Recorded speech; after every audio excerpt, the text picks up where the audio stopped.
समावेश झालेला आहे, काय सांगाल त्या संदर्भात? आज कुडूस विभागामध्ये प्रचंड संख्येने इतर पक्षातले नेते नागरिक हे भारतीय जनता पार्टीमध्ये आलेले आहेत.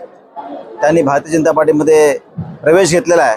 निश्चितच आपल्या देशाचे पंतप्रधान नरेंद्रजी मोदी, त्याचबरोबर आपल्या महाराष्ट्राचे कार्यतत्पर असे मुख्यमंत्री देवेंद्रजी हे ज्या गतीने आपल्या महाराष्ट्रासाठी, भारतासाठी काम करत आहेत, तळागाळातल्या जनतेसाठी काम करत आहेत, जनतेपर्यंत योजना पोहोचवत आहेत, त्याची प्रत्यक्ष लाभ या सगळ्यांना मिळतं आहे. आणि त्यामुळे हे सर्व बघून आकर्षित होऊन सर्व पक्षातले नागरिक, नेते हे आज भारतीय जनता पार्टीमध्ये आलेले आहेत. त्यांचं आम्ही स्वागत केलेलं आहे.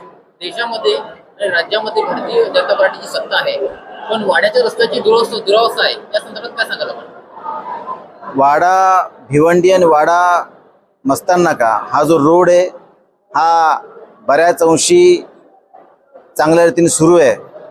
मध्ये मध्ये जिथे गेल्या वर्षाची आपण परिस्थिती बघितली असेल, अत्यंत वाईट होती, परंतु त्यानंतर आम्ही वारंवार PWDचे अधिकारी, त्यासोबत जी काम करणारी यंत्रणा आहे आणि कन्स्ट्रक्शन कंपनी ह्यासोबत बैठका घेऊन त्यांना तातडीचे आदेश दिले, सूचना दिल्या.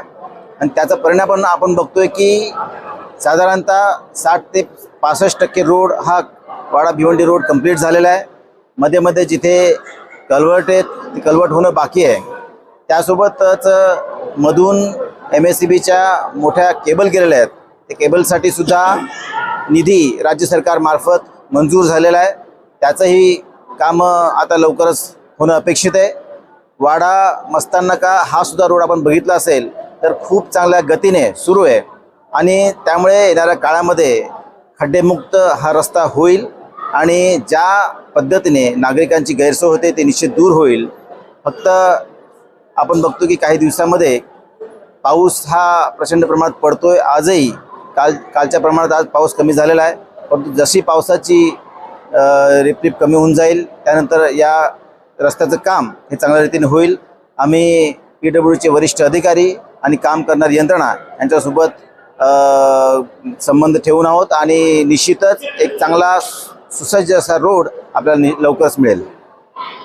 वाडा हा ग्रामीण भाग आहे. या ग्रामीण भागात अजूनही खेड्यापाड्यात जाण्यासाठी पुलाची दुरवस्था आहे. अनेक नागरिकांना पुलाच्या संदर्भात अनेक अडचणींचा सामना करावा लागतो. आता 21 प्रसारित झाली होती की गोडंदेपाडा पूल अनेक वर्षापूर्वी नागरिकांची मागणी आहे, परंतु आता काय त्याची पुलाची मागणी पूर्ण झालेली नाही. ज्या ठिकाणी अशा प्रकारची नागरिकांची दुरावस्था होत असेल अशा ठिकाणी प्रायोरिटीने हा पूल असतील, रस्ते असतील हे घेण्याविषयी सूचना दिलेल्या आहेत. काही जे असंपर्कित गावं आहेत पूर्ण पालघर जिल्ह्यामधली त्यांचीसुद्धा नोंद झालेली आहे. त्यासाठी विशेष अशी योजना बनवण्याचं काम आपल्या जिल्हाधिकारी मॅडम असतील, पालकमंत्री असतील यांच्या माध्यमातून सुरू झालेले आहे. मागील काळामध्ये जवळजवळ 165 असंपर्कित गावं होती. त्याच्यामध्ये ह्या 2 वर्षामध्ये बऱ्यापैकी तिथे रोड, रस्ते झालेले आहेत, साकव झाले आहेत. काही प्रमाणात निधी उपलब्ध करण्याचं काम हे सुरू आहे.